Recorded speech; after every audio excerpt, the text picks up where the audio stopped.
Hey y'all, welcome to my Keqing guide as of Genshin Impact 4.7.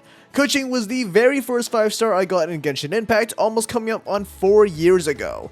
Keqing was a launch character that, along with Electro, lacked any real sort of identity of its own.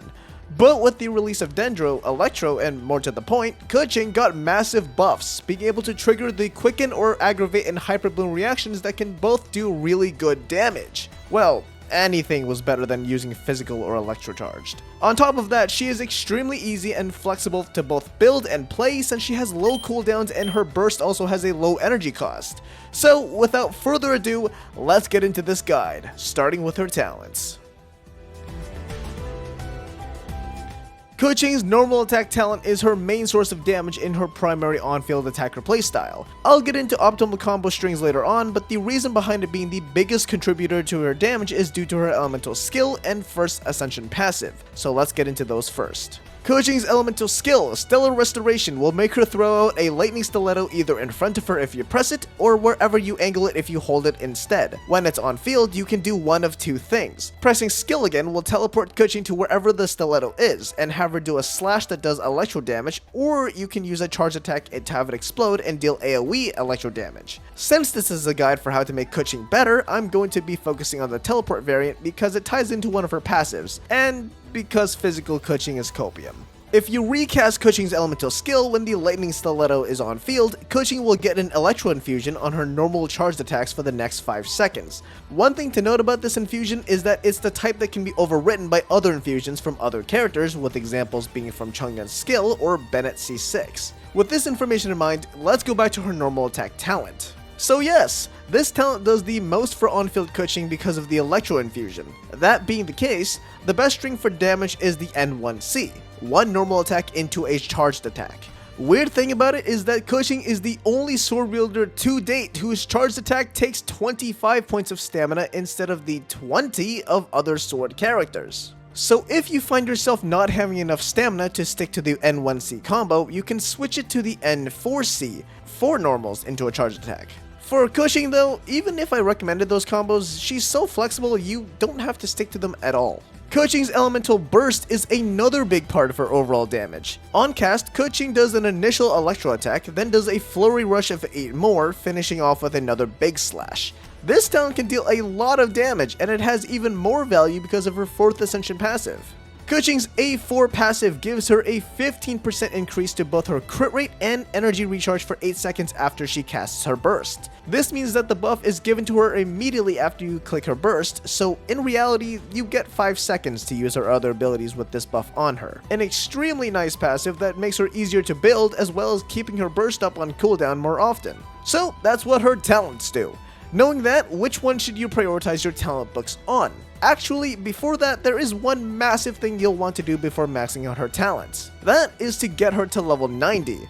Not just max ascension, but actually level 90. Any reaction damage involving Dendro is partially based off of the triggering character's level. So by doing this, you can basically boost her base damage without any artifacts. But onto the actual talent leveling priority. For most playstyles, level up her normal attack first as that is the biggest source of Keqing's damage. After that, her skill and burst are equal in priority, so level them as you see fit. Since Keqing is fairly flexible with how she can be played, she doesn't really have any specific combos. But if you need me to tell you to do one, then a good sample combo is EQE, N1C, double E, and finishing off with 2 N1Cs, if she's holding 4-piece Thundering Fury. You want to use Keqing's burst in between her first and second skill cast because the cooldown timer starts after you use it once, and by casting her teleport after her burst, you get more infused attacks that have her A4 buff as well. From there, do her first normal attack into a charged, and her skill should be off cooldown again. Use her skill twice and cap off her combo of 2 sets of normal attack into charged. Like I said earlier, this is only a sample combo per rotation, but you don't need to follow strict guidelines with Keqing.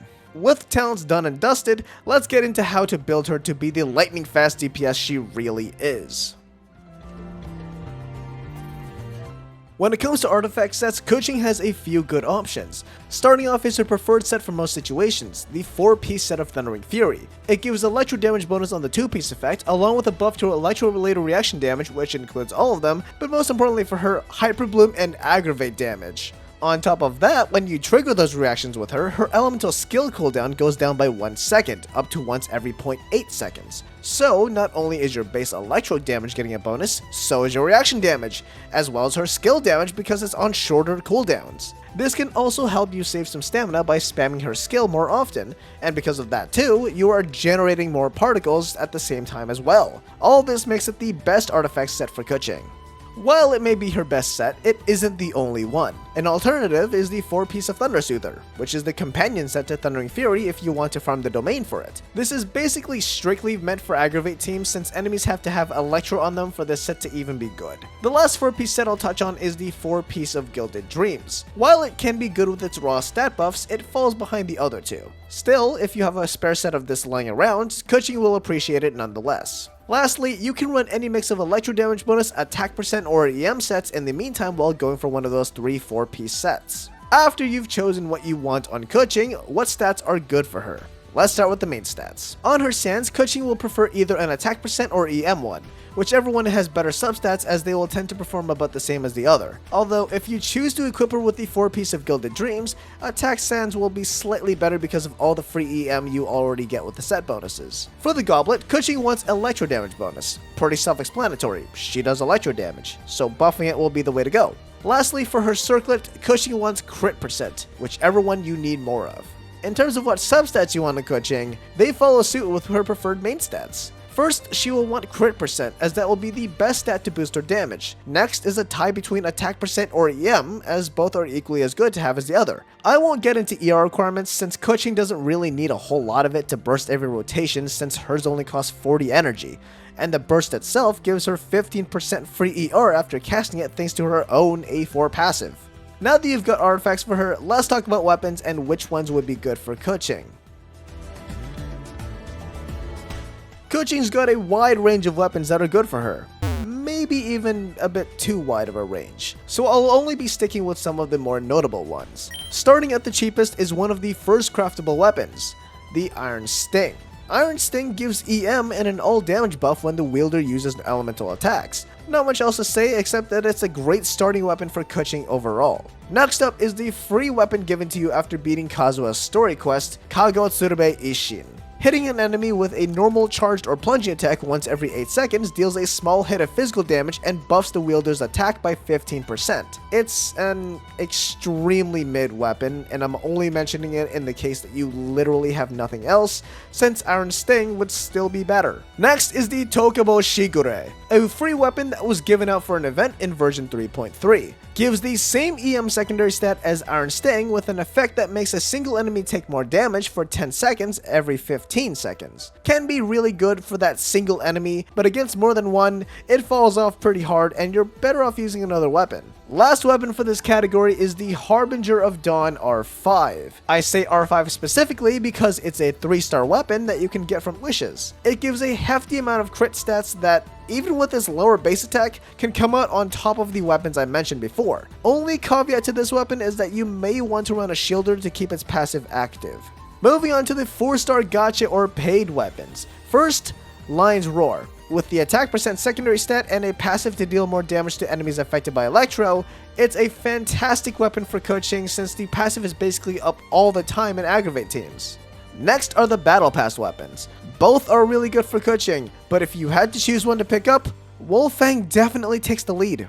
Both the Black Sword and Wolfang have the same 27.6% crit rate secondary stat. The Black Sword has a good passive that buffs normal and charged attack damage without any conditions and a healing effect that scales from your attack stat every 5 seconds. All those effects make it the higher baseline option, assuming you can buy the Battle Pass. But if you could buy the Battle Pass at all, you'd rather be getting Wolfang. Like I mentioned, it gives the same amount of crit rate as the Black Sword, or at least it would before you look at the effect. It gives an unconditional buff to the wielder's elemental skill and burst damage, and on top of that, this weapon makes building her even easier than it already was, and if you had a good crit ratio on her already, you essentially don't miss crits on those abilities.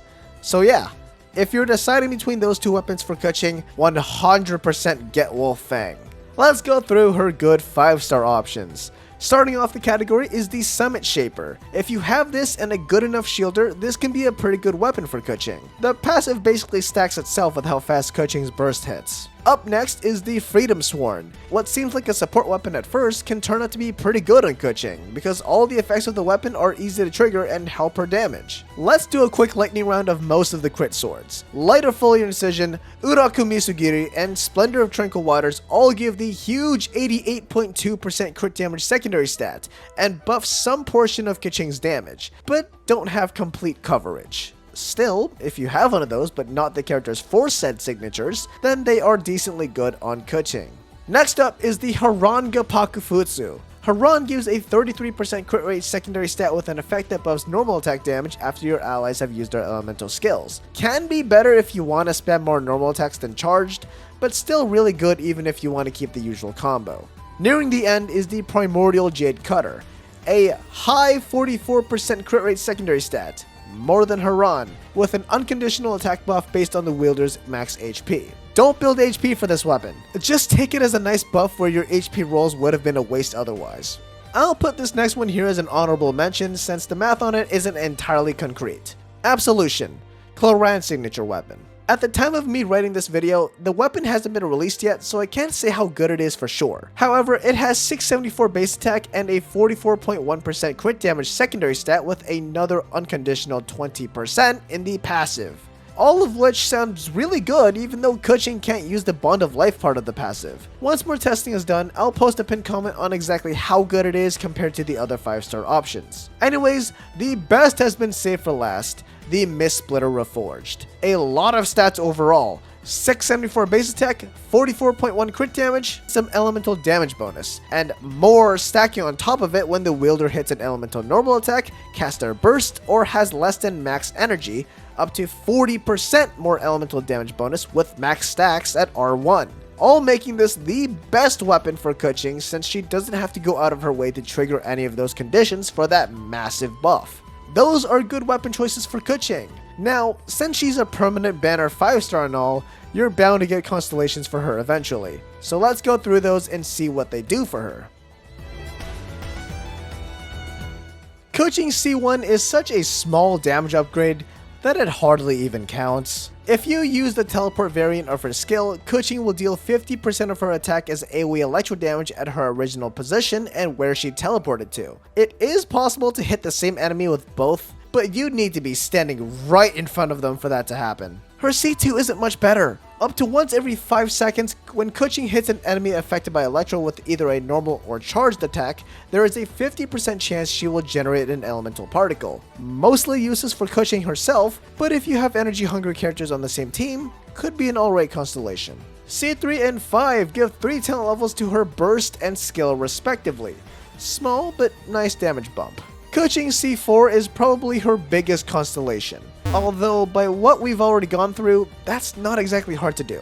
When Keqing triggers an electro-related reaction, she gets a 25% attack buff for 10 seconds. This being the biggest constellation is not the greatest, but nevertheless, 25% more attack is still 25% of her base attack just given to her. And with a high base attack weapon, that can mean a lot more. Finally, Keqing C6. It's not the worst thing, just underwhelming. When hitting an enemy with a normal or charged attack, elemental skill, or elemental burst, Keqing will get a 6% electro damage bonus. Every one of those trigger conditions are separate, so you can stack this effect to have 24% electro damage bonus. Again, can be a good constellation, but as a C6, it can seem disappointing at best. Now, let's talk about what teams can make Keqing shine the best.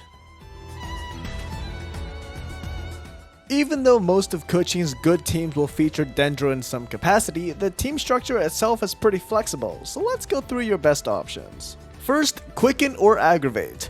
Generally is Keqing's best team archetype because of how fast she attacks paired with her already good base damage. The team structure for this will generally be a Dendro slot, another Electro slot, and finally either an Animal slot for the res reduction from the 4-piece Viridescent Venerer to boost her damage even more, or a defensive support if you don't already have one. Having said that, all of those slots can be taken up by whoever matches the criteria I just went through, but let's lay out your options. First, for that Dendro slot, Nahida will be the best pick overall. Nahida offers the most damage potential for Keqing out of all of the Dendro units. A Dendro application that's extremely potent with a long duration, and a massive EM buff to the active character. Here's another thing. Because she's a Catalyst user, she has the flexibility to be both your best offensive support and a fairly decent defensive one with Prototype Amber's team-wide healing. Next are Dendro Traveler and Kole. I'm bunching these two together since they don't offer much outside of Dendro application from off-field. But they're free, so by default, they're not the worst. If you want a Dendro all-in-one, then you have three main options. Yao for her healing, and even if she has slower Dendro application, it doesn't really matter all that much since Spread or Aggravate don't get rid of quicken auras on enemies. Kirara for her really tanky shield, or Baiju for a weaker but still amazing mix of both.